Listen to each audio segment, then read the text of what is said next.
Assalamualaikum warahmatullahi wabarakatuh. Nama saya Siti Nur Aliyah binti Abdul Hamid. Saya dari kumpulan 14 ini yang membentangkan tajuk interaksi dalam bidik darjah. Interaksi dalam bidik darjah bermaksud proses perancangan, pengorganisasian dan kawalan murid serta proses pembelajaran bagi memastikan suasana yang berkesan. Proses pembelajaran boleh dilakukan di bidik darjah, makmal, bilik khas, padang atau kemudahan persekitaran yang kondusif. Kemudahan asas ini adalah bertujuan untuk memberi peluang bagi murid mendapatkan pembelajaran yang optimum. Seterusnya, menurut Merriam-Webster Online Dictionary, interaksi bermaksud pengaruh atau aksi dua hala. Dalam proses ini, pembelajaran seseorang individu dapat berinteraksi dengan individu-individu lain atau bahan di persekitaran bagi mewujudkan satu hubung kait. Terdapat 3 jenis pola interaksi, iaitu interaksi sehala, interaksi dua hala dan interaksi pelbagai hala. Di samping itu juga terdapat kepentingan interaksi dan komunikasi dalam bidik darjah. Yang pertama, dapat mewujudkan pembelajaran yang lebih menyenangkan, penglibatan murid secara aktif dan berkesan, mewujudkan persekitaran yang aman dan harmonis, serta hubungan yang baik antara murid dan guru dapat diwujudkan. Cara-cara untuk mewujudkan interaksi dan komunikasi dalam bidik darjah adalah rancangkan aktiviti pembelajaran dan pembelajaran yang menarik dalam kelas. Yang kedua, menggunakan teknik perbincangan dan penyoalan berpusatkan murid, iaitu murid membentangkan hasil kerja mereka di hadapan kelas serta membuat soal jawab sesama kawan mereka, sesama murid dalam kelas. Guru akan membantu menerangkan bagi menambahkan kefahaman mereka. Yang ketiga, bahan bantu mengajar yang menarik digunakan dalam kelas. Contoh, membuat pembentangan di hadapan menggunakan kertas sebab dan menghasilkan peta minda dalam proses pembentangan. Seterusnya, pembentangan akan disampaikan oleh kawan saya. Terima kasih. Nama saya ialah Britney Viola Christopher. Di sini saya akan menerangkan 3 jenis interaksi, yaitu yang pertama, interaksi sehala, kedua, interaksi dua hala antara guru dengan murid, dan yang ketiga adalah interaksi dua hala antara murid dengan murid. Jadi yang pertama, saya akan menerangkan interaksi sehala. Menurut Ned Flanders, beliau menyimpulkan bahwa 2/3 dalam setiap mata pelajaran adalah bercorak lisan, daripada pengucapan guru yang berbentuk syarahan. Melalui kesimpulan yang dibuat oleh beliau, interaksi yang digunakan adalah interaksi sahala, di mana guru yang mengawal semua aktiviti pengajaran dan pembelajaran yang berlaku di dalam kelas. Ciri-ciri yang boleh dilihat di dalam interaksi sahala ini adalah jelas sekali interaksi ditentukan oleh guru, karena guru kelas yang mengawal keadaan di dalam kelas. Seterusnya, tiada interaksi yang berlaku antara guru dengan murid atau murid dengan murid. Ini karena murid perlu mendengar apa yang diterangkan oleh guru mereka dan tidak ada interaksi supaya mereka dapat menumpukan sepenuhnya perhatian terhadap pengajaran guru. Oleh karena tiada interaksi antara guru dengan murid atau murid dengan murid dan corak pembelajaran dikawal oleh guru, maka murid tidak terlibat secara aktif terhadap pengajaran. Kedua adalah interaksi dua hala antara guru dengan murid, di mana interaksi ini guru menggunakan pendekatan yang berlainan seperti kaedah perbincangan atau kaedah induktif. Seorang tokoh yang bernama Brian Seaton menerangkan bahwa induktif adalah apabila pelajar mengalami satu proses mental yang mana ia memerhati, mengkaji dan menganalisis sesuatu aspek sebelum membuat generalisasi. Melalui kaedah ini, suasana di dalam kelas menjadi lebih menarik dan tidak bosan, berbeza dengan interaksi sahala. Guru berperanan sebagai pemudah cara yang akan mengemukakan soalan, memerhati, berbincang, mengkaji, serta memberi contoh agar murid mendapat ide untuk menyelesaikan tugasan yang diberi. Ciri-ciri interaksi ini adalah aktiviti bercorak aktif karena ada penglibatan murid apabila berlaku soal jawab antara guru dengan murid. Selain itu, menggalakkan murid untuk melibatkan diri dengan menyoal atau menyatakan pendapat mereka. Seterusnya, hubungan antara guru dan murid menjadi rapat. Dengan hubungan yang rapat ini, murid akan menjadi lebih selesa dan guru mudah mengenal pasti masalah yang dihadapi pelajarnya dalam subjek tersebut. Dan jenis interaksi yang ketiga adalah interaksi antara murid dengan murid, di mana guru menggunakan pendekatan kumpulan, kertas kerja, kaedah bermain, lakonan, dan sebagainya. Sebagai contoh, apabila guru memberi tugasan kumpulan untuk membuat pembentangan, interaksi bukan sahaja berlaku antara guru dengan murid, malah murid dengan murid. Karena aktiviti kumpulan memerlukan kerjasama antara ahli kumpulan agar mampu menghasilkan sesuatu kerja yang berkualiti. Bukan itu sahaja, apabila kumpulan membentangkan hasil kerja mereka, kumpulan lain diberi peluang untuk bertanya kepada kumpulan itu sendiri, maka berlakulah interaksi antara murid dengan murid.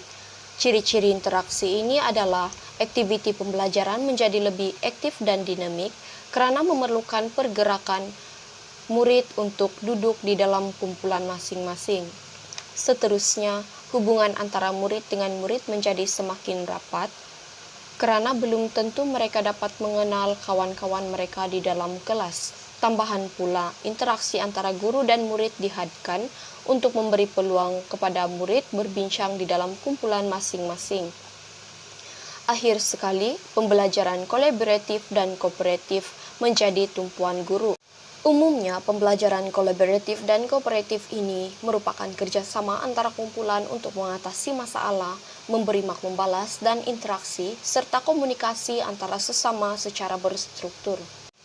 Bezanya, pembelajaran kolaboratif, pelajar perlu merunding dan mengorganisasi usaha sendiri, manakala pembelajaran kooperatif, aktivitinya distrukturkan di mana setiap pelajar memainkan peranan yang spesifik. Interaksi pelbagai hala antara guru dengan murid dan murid dengan murid. Okey, di sini interaksi ini melibatkan hubungan, melibatkan guru dan murid sewaktu aktiviti pembelajaran dan pengajaran. Okey, interaksi ini menggalakkan lagi hubungan erat antara guru dengan murid supaya dapat apabila aktiviti PDP berlangsung dalam bilik darjah, akan berlaku pertukaran idea antara guru dengan murid yang boleh mewujudkan suasana yang lebih menyeronokkan di dalam bilik darjah. Okey, interaksi ini guru dah boleh melakukan pelbagai aktiviti seperti aktiviti berkumpulan yang melibatkan perbincangan dengan pelajar. Okey, aktiviti ini amat menggalakkan kemahiran komunikasi dalam interaksi ini, kerana kemahiran komunikasi merupakan kemahiran yang utama dalam interaksi ini supaya dapat menyalurkan maklumat antara guru dengan murid. Okey, saya akan menerangkan ciri-ciri interaksi ini. Okey, yang interaksi ini ada tiga ciri penting iaitu komunikasi yang berkesan antara guru dengan murid dan murid dengan murid. Okey, yang kedua, suasana yang kondusif untuk mengendalikan proses pembelajaran dan pengajaran sewaktu di bilik darjah. Yang ketiga, penyertaan aktif murid dalam proses pembelajaran dan pengajaran. Seperti yang saya katakan tadi, penyertaan aktif murid dalam proses PNP ini sangat digalakkan kerana interaksi ini amat memerlukan kemahiran komunikasi dalam kalangan murid, iaitu yang menyebabkan pada zaman sekarang ni murid tidak kurang keyakinan untuk berkomunikasi di khalayak ramai disebabkan mereka tidak yakin dan malu untuk bercakap di hadapan. Okey. Kemahiran ini merupakan satu kemahiran yang sangat diutamakan dalam, tidak kira dalam bilik darjah atau pulau bilik darjah, walaupun sekali mana pun semua amat memerlukan kemahiran komunikasi ini, supaya kemahiran ini menjadi satu kemahiran yang luar biasa dalam setiap diri individu. Okey. Seterusnya saya akan menerangkan model komunikasi. Okey. Model komunikasi ini ada 4. Okey, model komunikasi di sini saya akan menyebutkan model komunikasi seperti model Cloud, Shannon dan Warren-Weaver. Itu yang model yang pertama. Yang kedua, model Wilber-Scrum 1, dan yang ketiga model Wilber-Scrum 2, dan yang keempat pula model Wilber-Scrum 3. Okey, model Wilber-Scrum ni dia ada 3 model. Okey, kecuali yang model Cloud, Shannon dan Weaver ni. Okey, saya akan menerangkan model ini, iaitu model ini merupakan satu proses komunikasi yang bermula dari sumber maklumat, iaitu maklumat tu dia disimpan dalam ingatan yang akan menghasilkan satu mesej melalui alat pemancar seperti suara, dan kemudian disalurkan dan kemudian melalui saluran dan sampai ke alat penerima atau telinga setelah diproses oleh otak. Okey, model ini menilai keberkesanan dalam penyampaian dan penerimaan sesuatu maklumat, tetapi ia bergantung kepada sumber-sumber gangguan yang tidak menjadi penghalang, seperti faktor bising yang menjadi faktor utama, dan suara guru itu sendiri tidak jelas dalam suatu proses pembelajaran dan pengajaran. Okey. Model yang kedua itu model Wilber-Scrum. Okey. Ya, saya akan menerangkan model beliau yang pertama. Okey, model beliau ni Wilber-Scrum ni dia ada 3. Okey. Saya akan menerangkan yang pertama. Okey, yang pertama dia melibatkan proses komunikasi yang bermula dari rangsangan sebagai satu sumber yang kemudian dienkod untuk ditafsir dan diikuti dengan menghantar mesej dalam bentuk isyarat dan disalurkan ke destinasinya. Okey. Di sini model ini dia menekankan proses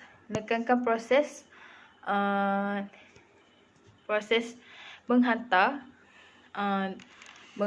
dan menerima mesej semasa proses komunikasi,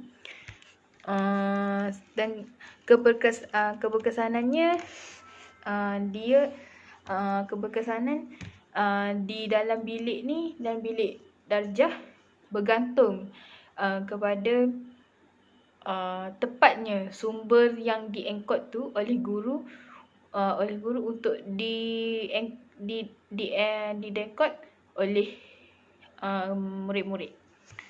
Okey, saya akan menerangkan model yang kedua pula, iaitu sambungan. Okey, model ini adalah sambungan dari model yang pertama tadi. Tetapi model ini dia menekankan elemen penting seperti pengalaman penghantar dan penerima. Okey, apabila ini menyebabkan mesej yang diterima dengan jelas sekiranya penghantar dan penerima mempunyai pengalaman yang bertindih. Okey, pengalaman yang bertindih ni macam dia ada sesuatu yang perkara tu yang dia dah lakukan, tetapi ada berlakunya pertindihan itu. Okey. Yang ketiga, rasangan yang di-kod dan di-message dan di-decode akan dipecahkan kodnya berdasarkan pengalaman yang bertindih pada kedua-dua pihak. Okey. Pengalaman bertindih kedua-dua pihak tu misalnya antara guru dengan murid. Okey. Yang ketiga, saya akan model yang ketiga pula. Model yang ketiga, proses komunikasi yang bertukar-tukar peranan pengengkod, iaitu penyampai dan pendekod, penerima dan pentafsir. Okey, model ini amat mementingkan aktiviti pembincangan dan sesi soal jawab untuk menginterpretasi dan mentafsir mesej daripada pelbagai sumber yang diperoleh. Okey. Model ini sememangnya menjadi satu model yang saya rasa patut digunakan oleh guru-guru, kerana model ini akan memberi satu manfaat kepada murid-murid untuk berinteraksi dalam bilik darjah, sewaktu di bilik darjah. Okey, model ini sememangnya boleh dijadikan satu panduan untuk kita membuat satu aktiviti perbincangan tu. Dan aktiviti perbincangan dan sesi soal jawab ni akan menjadi satu aktiviti yang sangat menyeronokkan sewaktu di bilik darjah, iaitu murid akan sentiasa berasa mereka berasa seronok untuk belajar. Dan guru pula harus mempunyai idea-idea yang kreatif untuk bagaimana untuk mengurus bilik darjah untuk berinteraksi dengan murid. Okey. Saya akan menerangkan isi yang seterusnya, iaitu interaksi berkomputer. Okey. Interaksi berkomputer ini disebabkan adanya penubuhan sekolah bestari yang melahirkan pelajar yang cerdas dan berpendidikan serta berpengetahuan dan berbudi pekerti mulia. Okey. Interaksi ini disebabkan oleh adanya pengenalan Google Classroom dalam pendidikan. Okey. Google Classroom ni akan membolehkan murid belajar dari rumah dan berinteraksi dengan guru melalui online. Ni Google Classroom ini. Okey. Google Classroom ini dianggap penting untuk membolehkan murid berinteraksi antara guru dan bertanya dengan guru pelbagai mata pelajaran yang boleh mengembangkan lagi aktiviti pembelajaran untuk memberi pengalaman kepada pelajar dalam pembelajaran secara online. Okey. Interaksi ini digunakan dalam aktiviti pembelajaran dan pengajaran di sekolah. Ya, sememangnya digunakan, tetapi agak terhad disebabkan keadaan kemudahan untuk mengakses internet tidaklah amat terhad, terutama di sekolah-sekolah kawasan pedalaman. Dan kemudahan seperti komputer di sekolah pun sememangnya amat terhad, terutama disebabkan oleh faktor kemudahan internet itu sendiri. Okey. Yang seterusnya, ciri-ciri interaksi komputer ini ada 3, iaitu interaksi dalam kelas yang lebih efisien untuk menjadikan guru menjalankan ujian melalui komputer. Seperti yang saya telah katakan tadi, seperti Google Classroom itu, guru boleh memuat naik kuis ataupun soalan kepada murid untuk dijawab, untuk membolehkan murid menjawab soalan itu, terus dihantar kepada guru untuk disemak. Okey, ini akan mudahkan lagi proses pembelajaran dan pengajaran, dan murid juga tidak akan rasa terbeban dengan tajuk-tajuk yang terpaksa yang perlu diberi penekanan yang lebih lah. Yang kedua, guru dapat menyimpan rekod keputusan murid secara teratur dan sistematik. Okey. Menyimpan rekod ini seperti penggunaan sistem pemakahan, sistem pemakahan peperiksaan secara umumnya, dan dan rekod murid ni akan menjadi akan digunakan sewaktu untuk dianalisa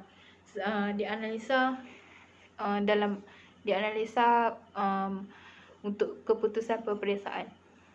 Okey, yang ketiga, interaksi ini amat terhad kepada murid dengan komputer juga, dan guru juga sebagai dan guru berperan sebagai pengunduh acara. Okey.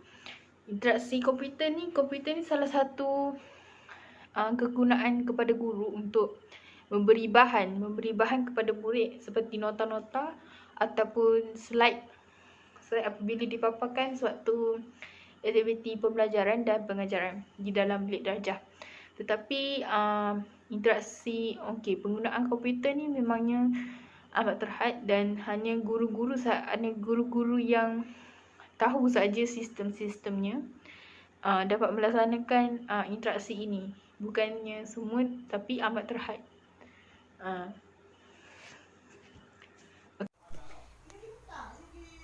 Assalamualaikum warahmatullahi wabarakatuh.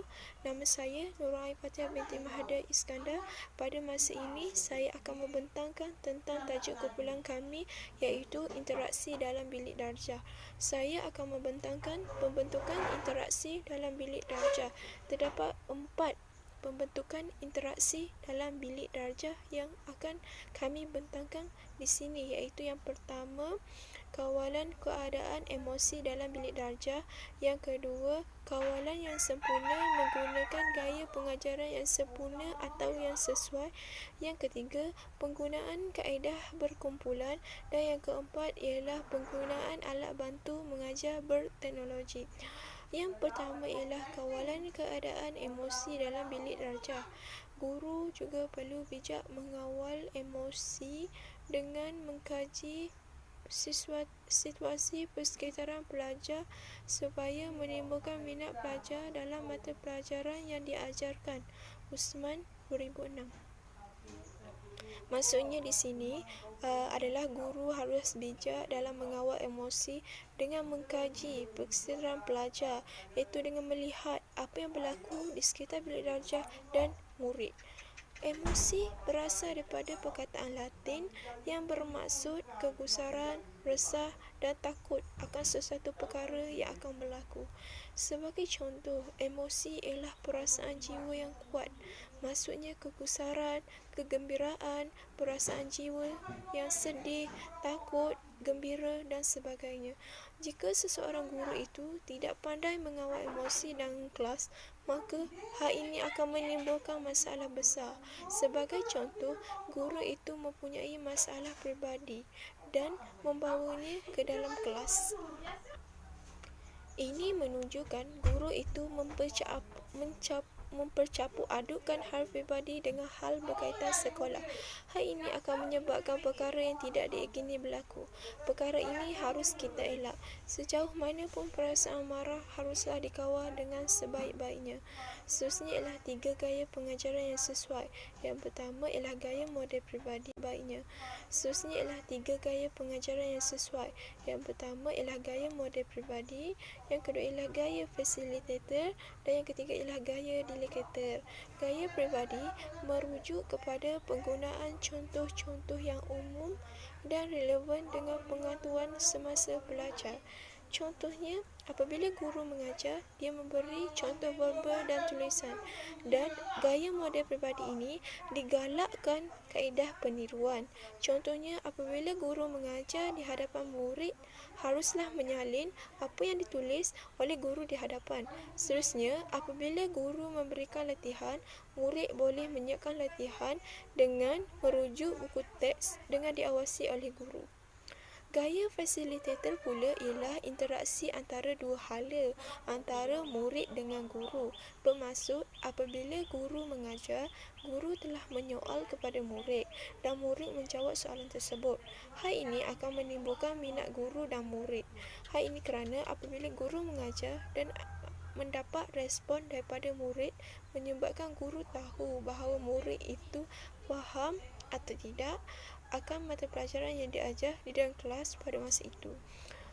Khususnya ialah gaya delegator, mengujuk kepada murid itu sendiri secara individu, memberi di mana guru memberi kerja kepada murid itu dan murid menyiapkan kerja secara individu. Itu sahaja mengenai gaya delegator.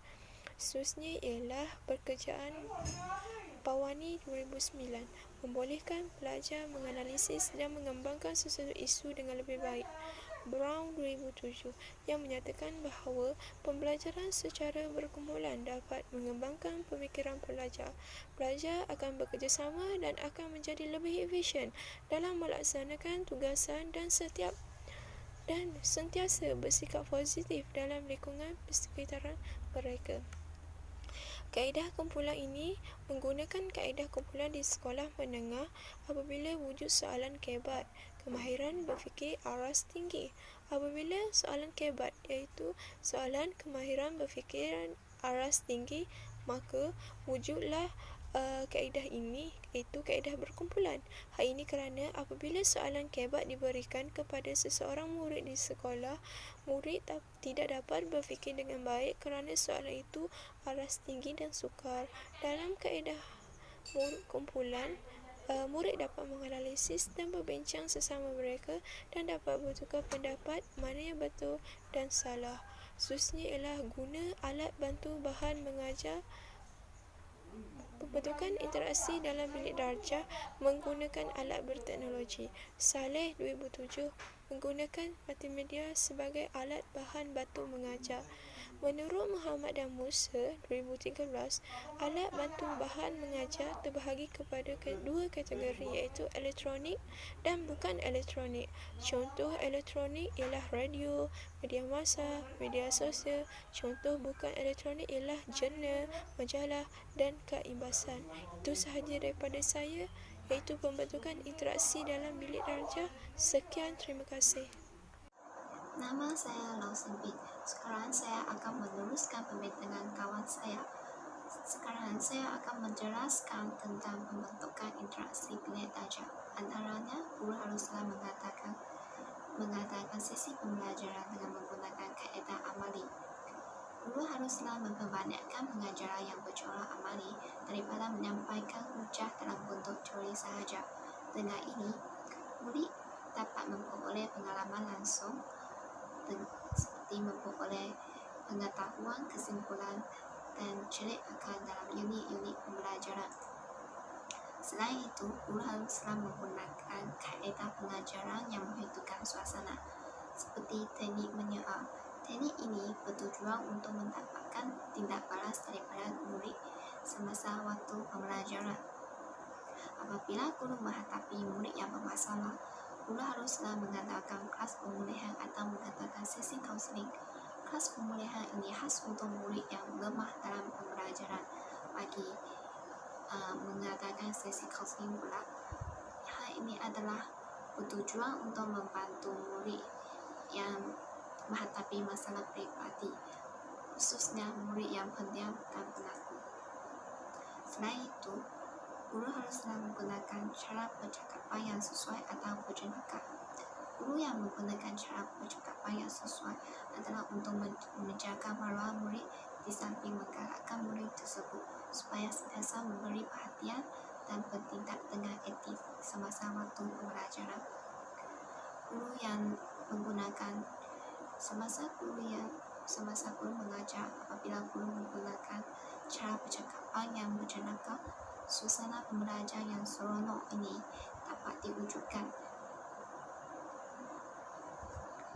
Okey, rumusan keseluruhan tajuk ini. Rumusan ini akan dapat meningkatkan prestasi guru dan pelajar serta pihak sekolah dalam pembelajaran. Selain itu, interaksi akan menyebabkan berlakunya pertukaran idea dan antara guru dan murid-murid. Sememangnya amat digalakkan dalam interaksi kerana ini melibatkan proses komunikasi antara guru dan murid-murid supaya dapat mengetahui sesuatu maklumat itu. Okey. Selain itu, dapat melaksanakan rancangan pengajaran mengikut objektif yang telah ditetapkan oleh guru untuk pelajar. Apabila contohnya seperti supaya murid dapat mengetahui sesuatu maklumat tu dengan lebih mendalam lagi, dan interaksi ini sememangnya penting untuk menjadikan seseorang guru itu lebih berani dan menjadikan seseorang murid itu juga berani untuk berkomunikasi dalam berkomunikasi di khalayak ramai. Okey, interaksi ini sememangnya perlu dijadikan satu panduan kepada guru-guru dan murid-murid supaya dapat